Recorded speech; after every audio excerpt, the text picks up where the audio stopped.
Can you feel it? Can you feel it? I get goosebumps every time I hear that countdown go off because I know it's time for another episode of the Make Money and Have Fun show. My motto in life is make money and have fun. I'm on a mission to show everyone how to make money, yeah, and have fun. I'm all about making money and having fun.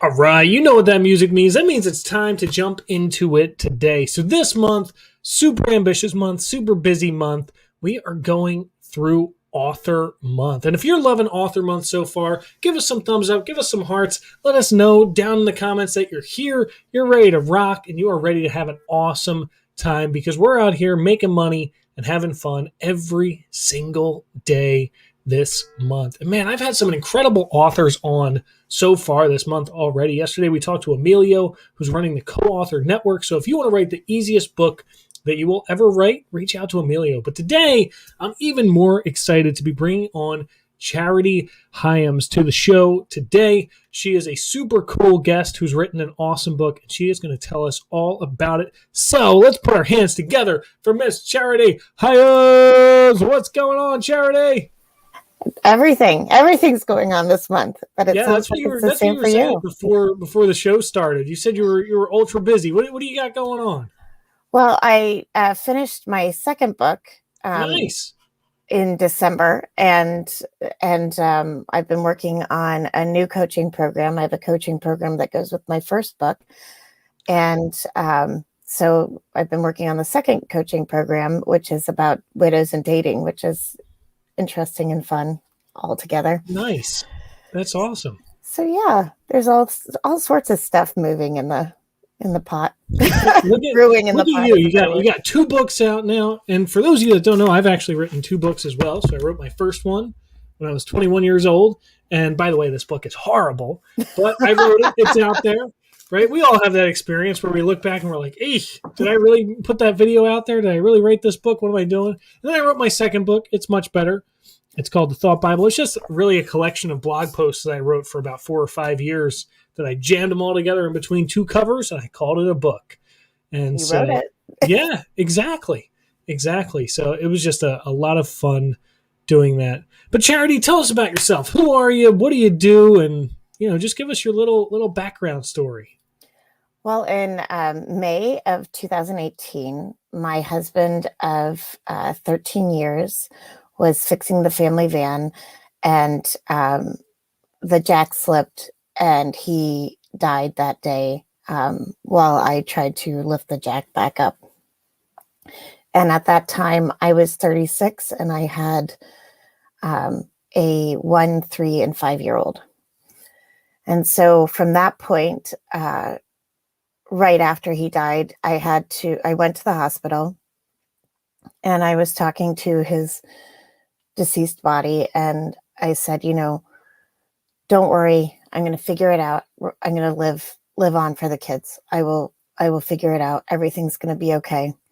And when I left the hospital, I realized I had to figure out how to live on for myself, that it wasn't going to be enough to just live on for my children.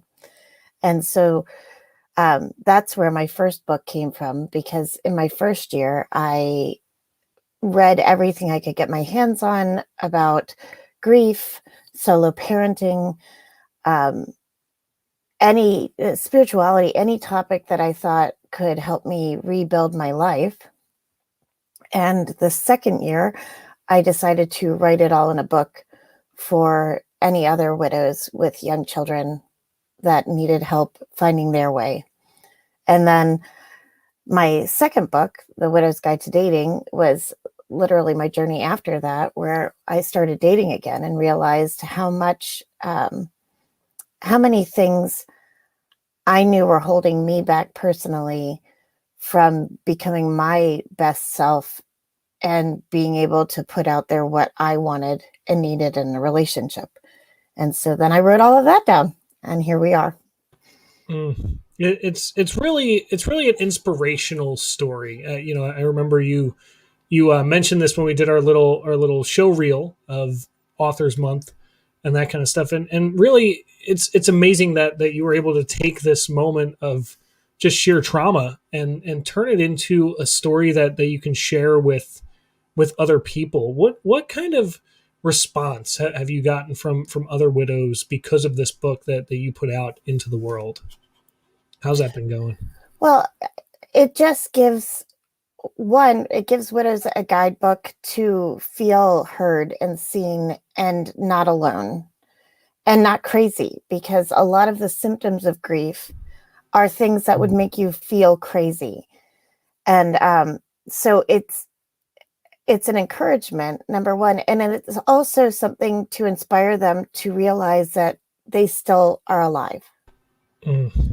Amazing. It brings me back to my favorite book of all time is Think and Grow Rich by Napoleon Hill, and I'm sure you might have read it yourself. And one of the recurring themes in that book is that our greatest success typically always comes one step after our greatest setback.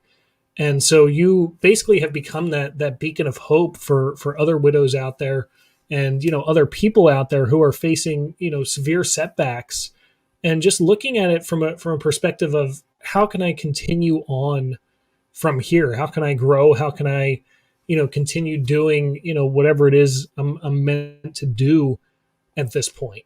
And I just gotta give you kudos for that, because it's such a difficult thing to do that I couldn't even fathom myself. But the fact that you've done it is you've kind of just made yourself this beacon of hope to everybody else.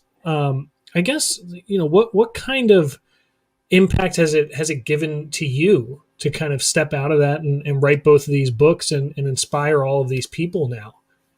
Well, it's really interesting. As you said, if you had told me 4 years ago, like if my future self had gone, you're going to be working exclusively with widows and rebuilding their lives, I'd be like, what are you, what are you talking about? I'm a stay-at-home mom. And one of the things that happens with women and even men in general is when we are in the life we're living, a lot of times we become the roles that we are. We become the stay-at-home mom. We become the wife. And we might lose our individuality and sense of who we are as a person. And this journey brought me back to who I am as a person without labeling myself as a mother or a wife.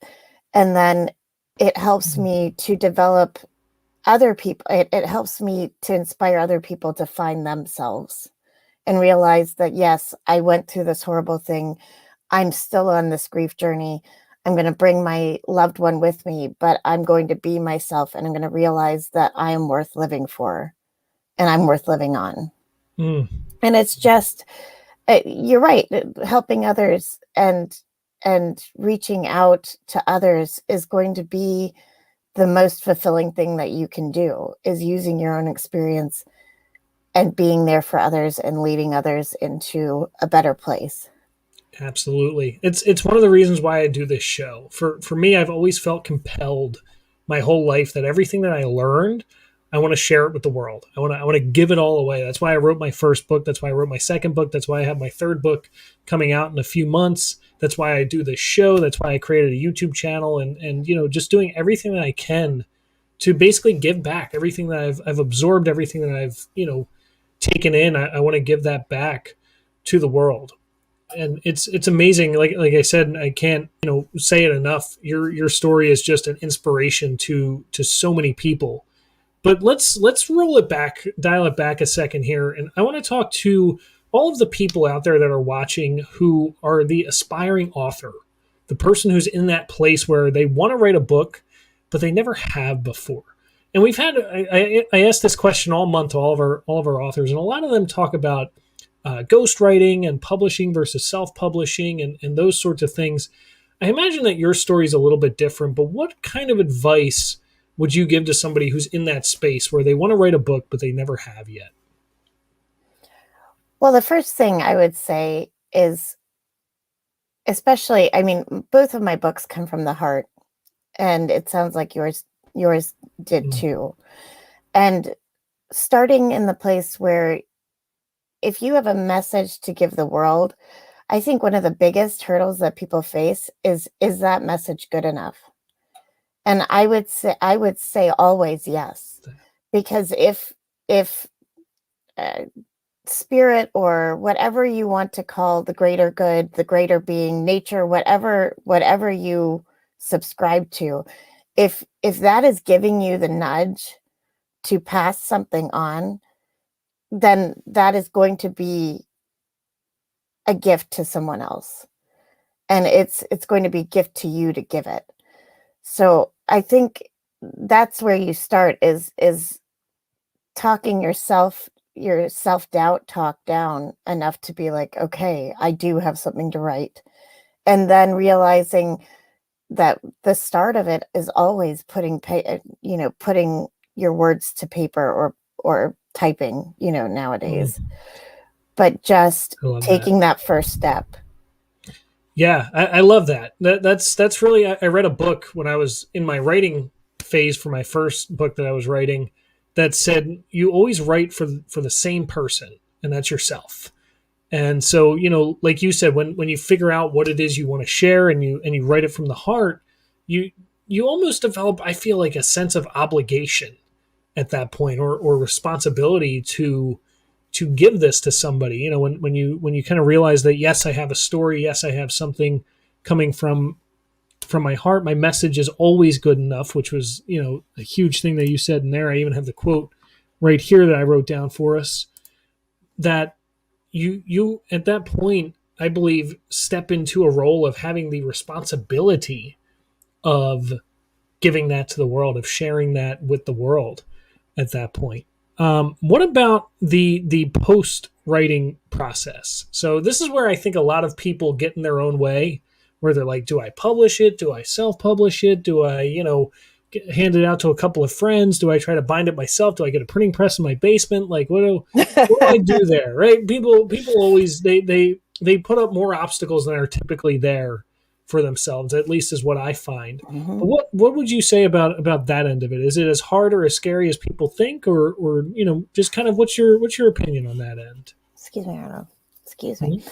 Um, I've done it. I've now done both. I've self-published and I've been picked up. But I think really it isn't that scary once if you realize how easy self-publishing is, it's ridiculously easy. I mean, I think my biggest thing about after you write a book that I would suggest is getting a good editor, because an Yeah. editor can make the difference between it brings in another person to look at your work and realize what you might have written that you understand in your head because you're the writer, and what someone else might not understand when you write it.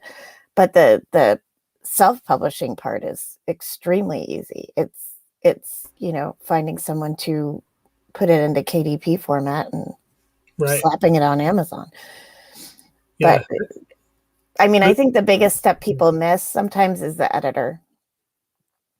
I totally agree. I think, doing my most recent book, which is going to be out in a few months, I brought in a whole team, right? I had the ghostwriter, I had the editor, I had all these different people, working alongside each other. And it really gave me a different perspective, because I remember writing my first book, right? My first book, I wrote every single word myself, Mm-hmm. right? It was just paper on pen, Microsoft Word, type, type, type. And it took me, a year and a half to write the book. It was just an arduous and tedious process. And I think that one of the things that I missed out on was the storytelling element to the book, and looking at it from the reader's perspective. When I brought on a ghostwriter, she was able to handle all of the actual writing and putting the words on paper. And I often came into the phone call with the perspective of, where's the reader going here, Mm-hmm. right? What kind of map, what kind of, journey are we taking them on? Where do we want them to start? Where do we want them to land? And how do we want them to get there? Became that piece. So I think, like you said, just bringing in that extra set of eyes really changes the game at that point. And by the way, Ken MacArthur's here. He just wanted to say hey. So hey, Ken, thanks for stopping by. And if anybody else is here, write your comments out. We can bring them right on screen. If you have any questions for us, ask your questions live. We can bring them right on screen. We'll answer your questions for you. But on that note, Charity, we got to talk about this coaching program that you're building out here for widows now, because you realized that you got a little one there. Yeah, I do. He's hanging out with us. Look at that. You want to say hi? This is going to be the first guest under 8. Say hi. Hi. Okay, go find Papa, please. He's going to be famous one day. He probably will be. I'm just hoping it's for the right reasons. Exactly. Go find Papa, please. So here's the deal. So let's chat about your He will make macaroni and cheese go now. As we move along here. So you realized that it wasn't enough to inspire people just through a book. You wanted to also coach them along their way as well. So how's that journey been for you? Tell us about that. Well, that is like literally, it's taking everything I know and being able to also be the person behind it, to be like, I have your hand. I'll hold your hand while you do this. And that's amazing. I mean, honestly, out of everything, developing, one of the things I talk about in my first book is developing a tribe. And developing a widow tribe is one of the best gifts that you can give yourself, because that their advice isn't crap. Like, that they've been there, they've done it, they bought the t-shirt, and we all have gone through the same grief and solo parenting and all of that, all of the stuff that just is really hard. And so that is the best gift that you can give yourself. Yeah, you can't fake that. That's for sure. No. That's definitely got to be quite the tribe to have put together there at that point. So you got the 2 books coming out, you got the coaching program, you got the tribe, you got all that stuff. So what's next for you now, Charity? What's the next thing that's going to be happening in your world? Well, I'm just finishing up the second coaching program, which is going to be really interesting because it's about dating. And I mean, it takes you from the steps of, how to develop a Tinder profile to what you need to expect of yourself and what you need to expect of everyone else. Please go. So let's kind of wrap it up here a little bit. So what ways would you, or what message would you give to any of the listeners who are out there? Maybe they're a widow, or maybe they're just looking to write a book and looking to share their message. What would you say to any of those people? One, just don't give up. Know that you're human. Know that things are going to happen. Like your 4-year-old's going to show up in your interview. But make sure that you just keep doing what you are born to do. What you've been given. Just keep moving forward with that. And it might be slow at sometimes. It might be moment by moment, especially in grief and with everything that's going on. And even writing a book, even if you haven't been through grief, sometimes it's literally putting one foot in front of the other, putting one word after the other in that case, and just continuing that motion. Things that are in motion, stay in motion, and things that are at rest, stay at rest. So take that first step.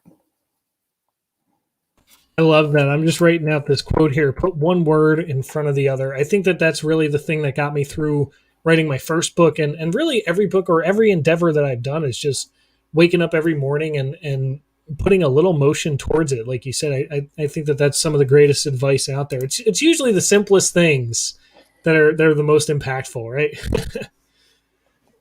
and don't let yourself be your don't let yourself defeat yourself, because that's what's going to most likely get you to stop doing something. Is you're going to blame it on other things, but it's always yourself defeating yourself.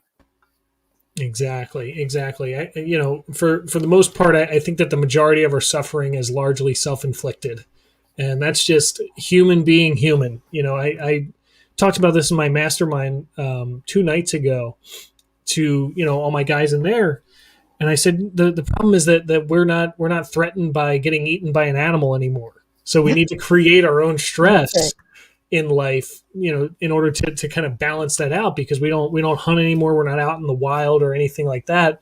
So we're worried about these little things like, what's the traffic out there, or the weather, or this or that. But when we can move out of our own way, that's when we start to get everything done for us. Charity, this has been awesome. You were absolutely an inspiration. I'm super excited to have you on here. Did you have a good time? Great time, Fred. Thank you for having me. So how can people get in touch with you if they just want advice, inspiration, want to talk to you? How can people reach you? On Instagram and Facebook, it's the Widow Survival Guide. And on my website is livingonwithcharity.com. Put these in here real quick. So the Widows, if I can spell, Survival Guide. That's on Instagram and Facebook? Instagram and Facebook. Got it. And then tell me your website one more time. livingonwithcharity.com. Living on with charity. Good domain. I like that a lot. livingonwithcharity.com. So if you want to get in touch with her, reach her on Facebook, Instagram, or wherever at the Widow's Survival Guide, or go to her website, livingonwithcharity.com. Charity, this has been amazing. I'm so blessed to have you here. Fred. Thanks so much for stopping by. And on that note, everybody who's hanging out with us, we will see you again very soon. Have a good one, guys. Congratulations on your new book. Thank you. See you, Charity. Have a good one.